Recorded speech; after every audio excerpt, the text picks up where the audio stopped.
নমস্কার সবাইকে। ইনকাম ট্যাক্সে আপনারা কিভাবে আপনাদের আইটিআর 3 ফর্ম জমা করতে পারবেন সেটা নিয়ে আজকে আলোচনা করব। নমস্কার, আমি সুজয় বৈদ্য। তাহলে দেখা যাক আমরা আইটিআর 3 ফর্ম কী করে ফিল আপ করতে পারি। প্রথমে আমাদের জানা প্রয়োজন এই আইটিআর 3 ফর্ম কাদের জন্য প্রয়োজন হবে। প্রথমত তাকে ইন্ডিভিজুয়াল হতে হবে, তার কোনো ধরনের কোনো বিজনেস থেকে রোজগার হতে হবে। এখন বিজনেস থেকে যাদের রোজগার থাকে তারা দুটো ফর্মে তাদের ইনকাম ট্যাক্স রিটার্ন জমা করতে পারে, আইটিআর 3 আর আইটিআর 4। এখন ছোট যাদের ব্যবসা থাকে তারা কিন্তু আইটিআর 4এই তাদের ইনকাম ট্যাক্স রিটার্ন জমা করে নিতে পারে, কিন্তু যাদের বিজনেসে ট্যাক্স অডিট করতে হয় তাদের ক্ষেত্রে কিন্তু আইটিআর 3 ফর্ম ফিল আপ করতেই হয়। এছাড়া ছোট ছোট বিজনেসের ক্ষেত্রেও অনেক সময় দেখা যায় ক্যাপিটাল গেন থেকে কোনো ধরনের কোনো রোজগার রইল, সেক্ষেত্রে আইটিআর 3 ফর্ম ফিল আপ করতে হয়। এছাড়া ভার্চুয়াল ডিজিটাল অ্যাসেট অর্থাৎ ক্রিপ্টো থেকে কোনো ধরনের কোনো রোজগার, অথবা দেখা গেল এগ্রিকালচারাল ইনকাম 5,000 টাকার উপরে, সেক্ষেত্রেও কিন্তু আইটিআর 3তে তাদের ইনকাম ট্যাক্স রিটার্ন জমা করতে হয়। তা এখন আইটিআর 3 ফর্ম ফিল আপ করতে গেলে প্রথমে আমাদের ইনকাম ট্যাক্সে লগ ইন হয়ে যেতে হবে। আমরা আমাদের ইনকাম ট্যাক্স ফর্মের মধ্যে লগ ইন হয়ে গেছি। যাওয়ার পর একেবারে ওপরেই ফাইল নাও অপশান আমরা পাবো, ওখানে ক্লিক করব। অথবা আপনি ই ফাইল অপশান থেকে income tax return, file income tax রিটার্নে গিয়েও আপনি আপনার ইনকাম ট্যাক্স রিটার্ন জমা করা শুরু করতে পারেন। এখানে গিয়ে অনলাইন অপশান সিলেক্ট করব, continue, start new filing, individual select করব, কন্টিনিউ করব, আইটিআর 3 সিলেক্ট করতে হবে, প্রসিড, ওকে, লেট গেট স্টার্টেড। আপনার ইনকাম যদি বেসিক এক্সেমশন লিমিট ক্রস করে যায় তাহলে ওপরের অপশান আপনি সিলেক্ট করবেন। এছাড়া সেকেন্ড যে অপশান আছে সেগুলো একবার চোখ বুলিয়ে দেখতে পারেন, ম্যাক্সিমাম লোকেরই কার্যকরী হবে না, তাহলে আদার্স অপশান সিলেক্ট করে আপনি কন্টিনিউ করতে পারেন। এরপরে আপনাকে প্রথমে যেতে হবে ইনকাম অপশানে। ইনকাম অপশানে গিয়ে আপনাকে দেখতে হবে যে আপনার স্যালারি থেকে কোনো রোজগার যদি থাকে তাহলে অবশ্যই আপনাকে এখানে ক্লিক করতে হবে। বিজনেস তো অটোমেটিক এর মধ্যে ঢুকে থাকে, আলাদাভাবে দেওয়ার কিছু নেই। তা আপনার যদি ক্যাপিটাল গেন থেকে কোনো রোজগার থাকে তাহলে এইগুলো সিলেক্ট করতে হবে। যদি লং টার্ম ক্যাপিটাল গেন থাকে তাহলে 112(a) সিলেক্ট করতে হবে। নিচের দিকে নামলে আমরা এখানে কিন্তু ভার্চুয়াল ডিজিটাল অ্যাসেট, এই ভিডিএ যেটা পাচ্ছি, ভার্চুয়াল ডিজিটাল অ্যাসেট আমরা পাচ্ছি। এরপরে আদার সোর্সের অপশান আমরা কিন্তু এখানে পাচ্ছি। আপনার যদি ব্যাংক ইন্টারেস্ট থাকে, ডিভিডেন্ড থাকে, এই ধরনের রোজগার কিন্তু আদার সোর্সের মধ্যে আসে। এরপরে আপনার যদি স্পেশাল রেটে কোনো ধরনের কোনো রোজগার থাকে, এসআই অপশান আপনাকে সিলেক্ট করতে হবে। এক্সেমটেড ইনকাম থাকলে আইএফ অপশান আপনাকে সিলেক্ট করতে হবে। এরপরে আমরা বিজনেস অপশানে যাই। যদি দেখা যায় যে আপনার বুকস অফ অ্যাকাউন্টস মেনটেন করতে হয় সেক্ষেত্রে আপনি এখানে সমস্ত যে অপশানগুলো যেরকম আছে সেরকম থাকতে দিন। যদি বুকস অফ অ্যাকাউন্টস মেনটেন না করতে হয় সেক্ষেত্রে আপনি অবশ্যই এখানে ম্যানুফ্যাকচারিং যে অপশান আছে সেটাকে আপনি তুলে দিতে পারেন, ট্রেডিং অপশান আপনি তুলে দিতে পারেন। এছাড়া বাকি যে জিনিসগুলো আছে সেগুলোকে কিন্তু অ্যাজ ইট ইজ রেখে দেবেন।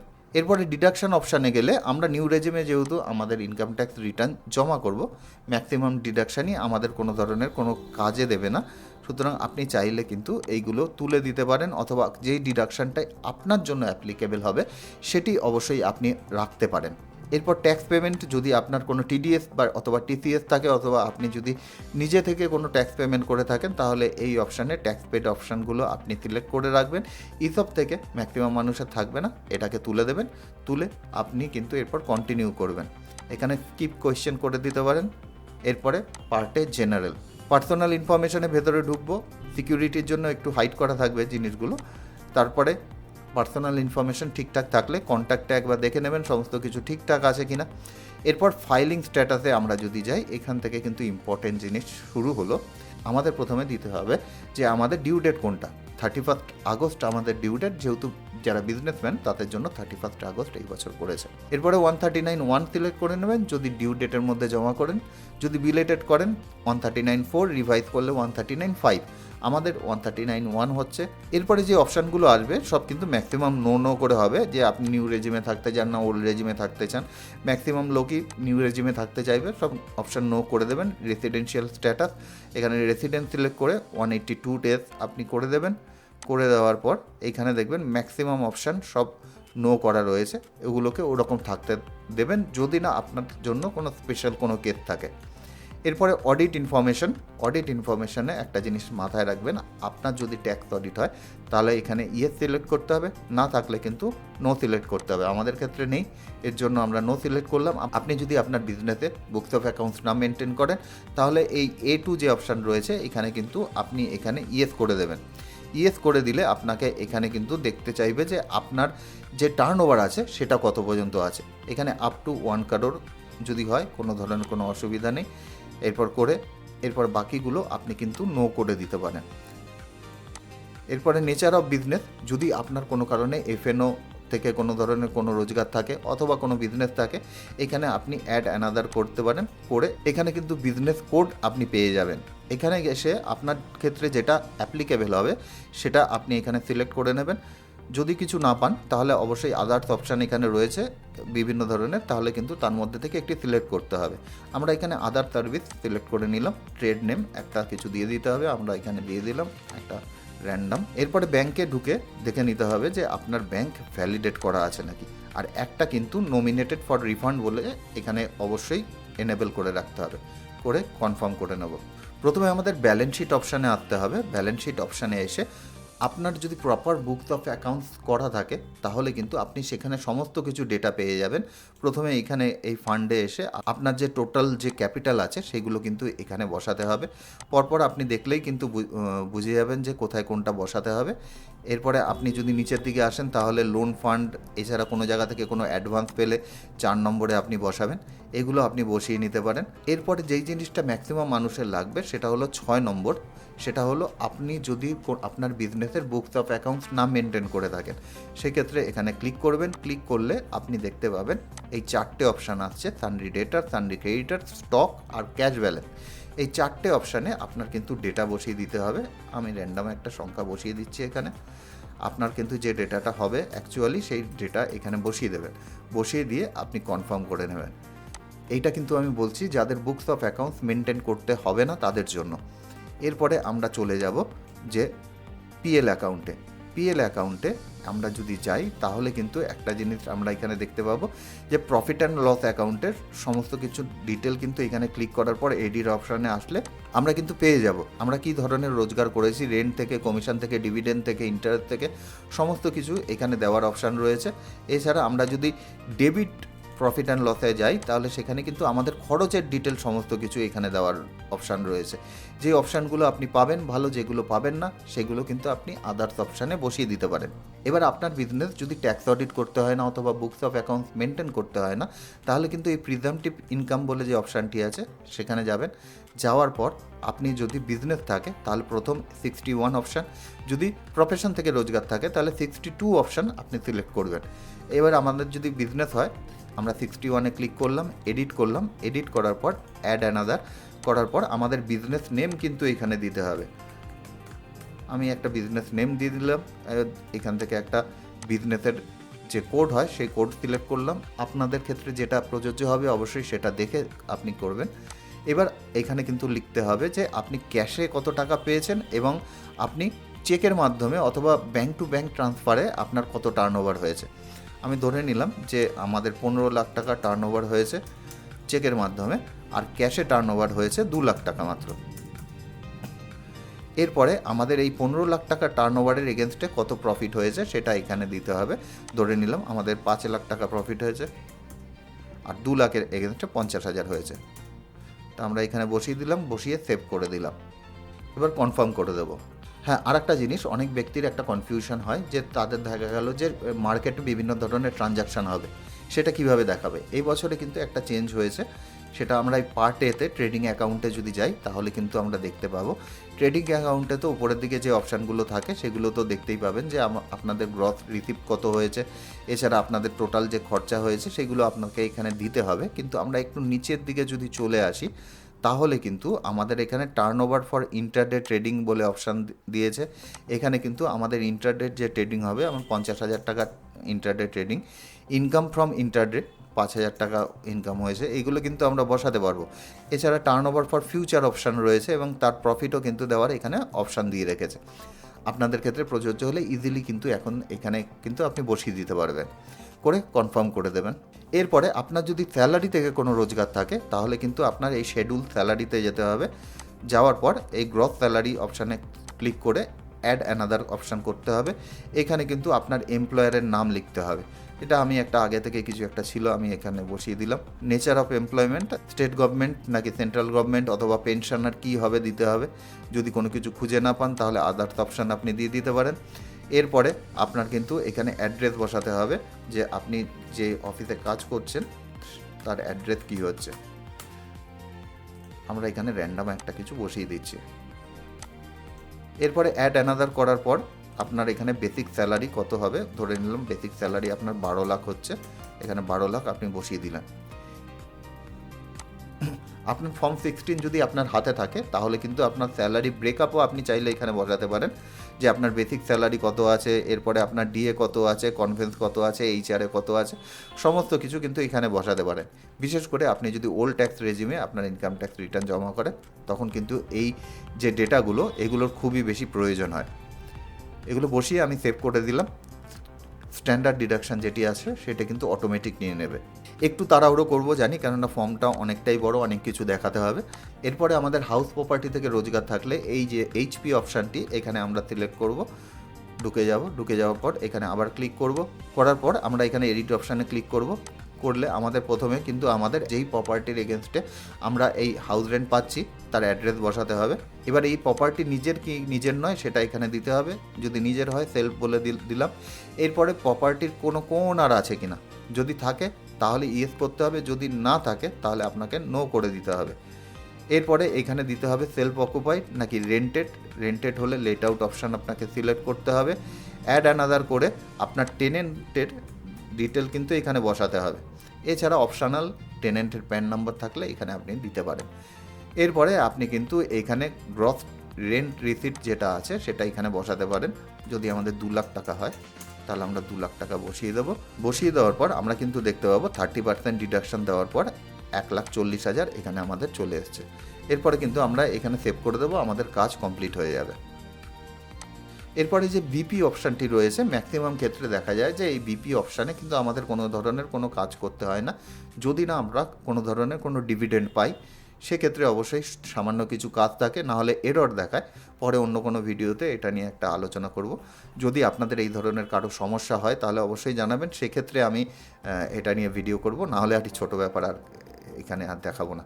এরপর চলে আসি ক্যাপিটাল গেনে যদি আমরা যাই তাহলে কিন্তু প্রথমে শর্ট টার্ম ক্যাপিটাল গেন আমাদের এখানে পাচ্ছি। যদি আপনাদের কোনো ল্যান্ড বিল্ডিং বিক্রি হয় সেক্ষেত্রে প্রথম অপশানে আপনাকে যেতে হবে। অ্যাড অ্যানাদার করার পর আপনাকে এখানে সেল ভ্যালু, পারচেজ ভ্যালু দিতে হবে, ফুল ভ্যালু কনসিডারেশন অর্থাৎ কত টাকা আপনি পেয়েছেন, এছাড়া স্ট্যাম্প ডিউটি কত আছে, এরপরে কস্ট অফ অ্যাকুইজিশন উইদাউট ইন্ডেক্সেশন এখানে বসাতে হবে। এরপরে কিন্তু যদি কোনো ইমপ্রুভমেন্ট করে থাকেন, অর্থাৎ এই দেখা গেলো খালি জমি কেনার পর আপনি সেটাকে পাঁচিল দিয়েছেন বা অন্য কোনো কাজ করিয়েছেন, একটা বাড়ি কিনেছেন, সেটা রিনোভেশন করিয়েছেন, এই ধরনের কোনো খরচা থাকলে আপনি সেই খরচা কিন্তু এখানে বুক করতে পারেন। এছাড়া এটা ট্রান্সফারের জন্য কোনো ধরনের কোনো খরচা হলে, কেননা ট্রান্সফারের জন্য অনেক সময় দেখা যায় যে ব্রোকারই দিতে হয়, এই ধরনের কোনো খরচা করতে হলে আপনি কিন্তু এখানে দিতে পারেন। এরপরে আপনার যে প্রফিট আসবে সেই প্রফিটের থেকে যদি আপনি কোনো ধরনের কোনো এক্সেমশন অথবা ডিডাকশান পেতে চান তাহলে কিন্তু আন্ডার সেকশন 54-এর যে ডিডাকশানগুলো আছে সেই ডিডাকশানে আপনি এলিজেবল হলে তাহলে এখানে আপনি অ্যাড অ্যানাদার করার পর আপনার সেকশন আপনি সিলেক্ট করার পর এই অ্যামাউন্ট এখানে ক্লেম করতে পারেন। এরপর আপনার শেয়ার অথবা মিউচুয়াল ফান্ড থেকে যদি শর্ট টার্মে কোনো ধরনের কোনো সেল থাকে সেক্ষেত্রে এই 3 নম্বর অপশান আপনাকে সিলেক্ট করতে হবে, অ্যাড অ্যানাদার করতে হবে। একই রকমভাবে 111A সিলেক্ট করতে হবে, করার পর ফুল ভ্যালু কনসিডারেশন এখানে দিতে হবে, অর্থাৎ কততে আপনি বিক্রি করেছেন, আর কস্ট অফ অ্যাকুইজিশন উইদাউট ইন্ডেক্সেশন অর্থাৎ কততে আপনি সেই শেয়ার অথবা মিউচুয়াল ফান্ড কিনেছিলেন। এই দুটো বসালেই কিন্তু কাজ হয়ে যাবে। ধরে নিলাম এখানে 5 টাকা আর এখানে 3 টাকা, তাহলে কিন্তু অটোমেটিক 2 টাকা প্রফিট আপনার এখানে বসে যাবে। আর একটা খুব ইম্পর্টেন্ট জিনিস সেটা হলো এফ অপশানে আমাদের যেতে হবে। যাওয়ার পর আমাদের যদি কোনো ধরনের কোনো গেন থাকে, ক্যাপিটাল গেন, সেটা কিন্তু এই যে কোয়ার্টারগুলো এখানে দেওয়া রয়েছে পরপর যদি আমরা যাই আরও সাইডে গেলে আমরা কিন্তু এখানে দেখতে পাবো যে বিভিন্ন ডেট দেওয়া রয়েছে। এই ডেটের মধ্যে কোন সময় আপনি এই প্রফিটটা করেছিলেন সেটা কিন্তু আপনাকে বসাতে হবে। অর্থাৎ আপনি যে 2 টাকা প্রফিট করেছিলেন, হতে পারে এইখানে 1 টাকা করেছেন, আবার এখানে গিয়ে 1 টাকা করেছেন, এটা কিন্তু আপনাকে বসাতে হবে কোন কোন সময়ে আপনি এই প্রফিটটা করেছেন এবং এর মধ্যে কোন অপশানে গিয়ে আপনি সেটা পড়ছেন সেইটা কিন্তু সিলেক্ট করে তারপরে আপনাকে এখানে গিয়ে তাদের সেই সময়কার ঘরে গিয়ে আপনাকে বসাতে হবে যে আপনি কত টাকা রোজগার করেছেন, এবং আপনার ক্যাপিটাল গেনের সাথে পুরো অ্যামাউন্টটা কিন্তু মিলতে হবে, না হলে কিন্তু আপনাকে প্রসেস করতে দেবে না।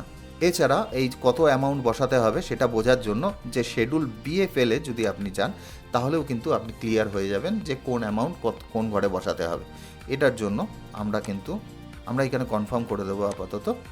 এরপরে শিডিউল বিএফএলে যদি আমরা যাই, তাহলে কিন্তু এখানে শুধুমাত্র কাজ থাকে যে ক্যাপিটাল গেনে শুধুমাত্র আমাদের কনফার্ম করে দিতে হয়। এছাড়া আগে যেই জিনিসটা বলেছিলাম, যদি ক্যাপিটাল গেন যদি আপনার কোনো কিছু হয়ে থাকে, সেটা আপনার ধরে নিলাম শর্ট টার্ম ক্যাপিটাল গেন হয়েছে 20% রেটে, তাহলে কিন্তু এখানে যে 2 টাকা দেখিয়েছিলাম ওটা আমি সেভ করিনি, ওখানে সেভ করলে এখানে কিন্তু 2 টাকা চলে আসতো। তাহলে এইখান থেকে দেখে আপনি কিন্তু বুঝতে পারবেন যে কত পার্সেন্টের ঘরে গিয়ে আপনাকে বসাতে হবে এবং কোন কোয়ার্টারে বসাতে হবে সেটা আপনি নিজেই জানেন। করার পর কনফার্ম করে দিতে হবে। এরপর শিডিউল সিওয়াইএলতে গিয়েও আপনাকে যার ভেতরে ঢুকে কনফার্ম করে দিতে হবে। এছাড়া আপনার যদি লং টার্ম ক্যাপিটাল গেন থাকে শেয়ার মিউচুয়াল ফান্ডে, সেক্ষেত্রে শিডিউল 112A আপনাকে সিলেক্ট করতে হবে। করার পর অ্যাড অ্যানাদার করতে হবে। করার পর এখানে কিন্তু অপশান দেওয়া রয়েছে যে এটা কি 31শে জানুয়ারি 2018 আগে বিক্রি হয়েছে না পরে বিক্রি হয়েছে। যদি পরে বিক্রি করা হয় তাহলে কিন্তু কোনো সমস্যা থাকে না, আপনাকে ফুল ভ্যালু কনসিডারেশন আর কস্ট অফ অ্যাকুইজিশন দিলেই কাজ হয়ে যায়। কিন্তু যদি তার আগে বিক্রি করা হয় তাহলে কিন্তু আমাদের আরও অনেক ইনফরমেশান দিতে হয়। সেক্ষেত্রে আপনার ব্রোকারের একটা প্রফিট অ্যান্ড গেন স্টেটমেন্ট দিতে বলবেন, তার মধ্যে ডিটেল থাকবে, সেই ডিটেল অনুযায়ী এখানে কিন্তু পরপর প্রতিটা শেয়ার অনুযায়ী এখানে বসাতে হবে। এবং 31 জানুয়ারি 2018-তে যে মার্কেট ভ্যালু ছিল সেই মার্কেট ভ্যালু এখানে বসাতে হবে। এরপর আপনার যদি ক্রিপ্টো থেকে কোনো ধরনের কোনো রোজগার থাকে তাহলে ভিডিএতে আপনি যাবেন, অর্থাৎ ভার্চুয়াল ডিজিটাল অ্যাসেট। ওখানে যাওয়ার পর আপনাকে এই অ্যাড অ্যানাদার করতে হবে। করার পর কোন ডেটে আপনি কিনেছেন এবং কোন ডেটে আপনি বিক্রি করছেন দুটো কিন্তু আপনাকে এখানে বসাতে হবে। এছাড়া এটা বিজনেস ইনকাম হিসাবে দেখাবেন না ক্যাপিটাল গেন ইনকাম হিসাবে দেখাবেন সেটা এখানে দিতে হবে। যেটাই করুন না কেন কোনো ধরনের কোনো এফেক্ট আলাদা কিছু পড়ে না। কস্ট অফ অ্যাকুইজিশন অর্থাৎ কততে আপনি কিনেছেন, এছাড়া কনসিডারেশন রিসিপ্ট কততে আপনি বিক্রি করেছেন, এই দুটো বসাতে হবে। তাহলে কিন্তু এই 8 আর 10 বসালাম, 2 টাকা প্রফিট এখানে চলে আসলো। কিন্তু যদি কোনো কারণে উল্টো হতো, অর্থাৎ এইখানে 10 আর এইখানে 8 হতো, তাহলে কিন্তু এই অ্যামাউন্টটা জিরোই আছে, অর্থাৎ কোনো ধরনের কোনো লোকসান কিন্তু এখানে ক্যারি ফরওয়ার্ড অথবা অ্যাডজাস্টমেন্ট হয় না। করার পর আপনি কনফার্ম করে দেবেন। এরপর আদার সোর্স অফ ইনকামে আপনাকে যেতে হবে। আদার সোর্স অফ ইনকামে ম্যাক্সিমাম মানুষেরই জানা থাকে। এখানে গিয়ে এডিট অপশানে সিলেক্ট করবেন, যদি ডিভিডেন্ড থাকে এখানে বসাবেন। এছাড়া সেভিংস ব্যাংকের ইন্টারেস্ট আমাদের এখানে চলে এসছে। এছাড়া আপনাদের কোনো যদি এফডি থাকে এফডির ইন্টারেস্ট চলে এসছে, ট্যাক্সের রিফান্ড চলে এসছে। শুধু আমাদের এআইএসের সাথে একবার মিলিয়ে দেখতে হবে সমস্ত কিছু ঠিকঠাক আছে কিনা। যদি সব ঠিকঠাক থাকে তাহলে কিন্তু আমরা এখানে সেভ করে দেব। এরপরে আমরা পার্ট বি টিআইতে চলে যাব, যে কম্পিউটেশন অফ টোটাল ইনকাম। আমাদের টোটাল ইনকাম কত হচ্ছে, এখানে 17,10,493 আমাদের হয়েছে। কনফার্ম করে দেবো। একবার অবশ্যই চেক করে দেবেন আপনার কম্পিউটেশনের সাথে যে সমস্ত কিছু ঠিকঠাক আছে নাকি। ট্যাক্স পেড কলামে যাব, যদি কোনো অ্যাডভান্স ট্যাক্স আপনি দিয়ে থাকেন অথবা সেলফ অ্যাসেসমেন্ট ট্যাক্স, এখানে আপনি ক্লিক করে দেখে নেবেন যে সমস্ত কিছু আপডেট হয়েছে কি না। যদি না হয় ম্যানুয়ালি কিন্তু আপনি অ্যাড অ্যানাদার করে আপডেট করে নিতে পারেন। এছাড়া স্যালারি থেকে কোনো টিডিএস কাটলে টিডিএস 1-এ আপনার কাছে আসবে। এছাড়া স্যালারি ছাড়া অন্য কোনো জায়গা থেকে যদি আপনার টিডিএস কাটে তাহলে টিডিএস 2-এর মধ্যে আপনি পাবেন। ন্যাচারালি এগুলো সব অটো পপুলেট হয়ে যাওয়ার কথা, যদি কোনো কারণে না আসে অ্যাড অ্যানাদার করে কিন্তু আপনি আপডেট করতে পারবেন। কনফার্ম করে দেবেন। কনফার্ম করে দেওয়ার পর আমরা নিচের দিকে আসবো, পার্ট বি টিটিওয়াই। এখানে যদি আমরা আসি তাহলে কিন্তু আমাদের টোটাল ট্যাক্স কত সেটা এখানে দেখাবে, 1,47,783 এটা আমাদের ট্যাক্স। এছাড়া এডুকেশন শেষ ইন্টারেস্ট নিয়ে আমাদের 1,56,000 মতন ট্যাক্স পড়ছে। এরপরে আমাদের ট্যাক্স টোটাল পেড কত হয়েছে এইখানে কিন্তু দেখাবে, আমাদের 0 আছে, সুতরাং পুরো অ্যামাউন্টটা আমাদের আগে পেমেন্ট করতে হবে এবং সেলফ অ্যাসেসমেন্ট ট্যাক্সে ওটা বসাতে হবে। বসানোর পর আমরা কিন্তু এই রিটার্ন ফাইল জমা করতে পারবো। এছাড়াও জমা করা অবশ্যই যাবে, কিন্তু সেক্ষেত্রে ডিমান্ড নোটিশ এসে যাওয়ার চান্স আছে। আমরা এখানে পে লেটার করে দিলাম। পে লেটার করে প্রসিড করব। প্রসিড করার পর এখানে টিক করে আমাদের এরিয়া সিলেক্ট করব, প্রসিড টু ভ্যালিডেশন করব এবং বাকি প্রসেস কিন্তু ITR 2 অথবা অন্যান্য রিটার্নের মতনই কিন্তু একই ধরনের থাকবে। যদি কোনো ধরনের কোনো কারেকশান করার থাকে সেটা কিন্তু আমাদের স্ক্রিনে দেখাবে, সেই কারেকশানগুলো করে আমরা কিন্তু আমাদের ইনকাম ট্যাক্স রিটার্ন জমা করতে পারবো। জানি একটু তাড়াহুড়ো হয়ে গেল, সমস্ত কিছু এত কম সময়ের মধ্যে দেখানো সম্ভব হয়ে ওঠে না, তবু আশা করব ভিডিওটি থেকে অল্প কিছু হলেও আপনাদের ভ্যালু প্রোভাইড করতে পারলাম। সুজয় বৈদ্য, সাইনিং অফ।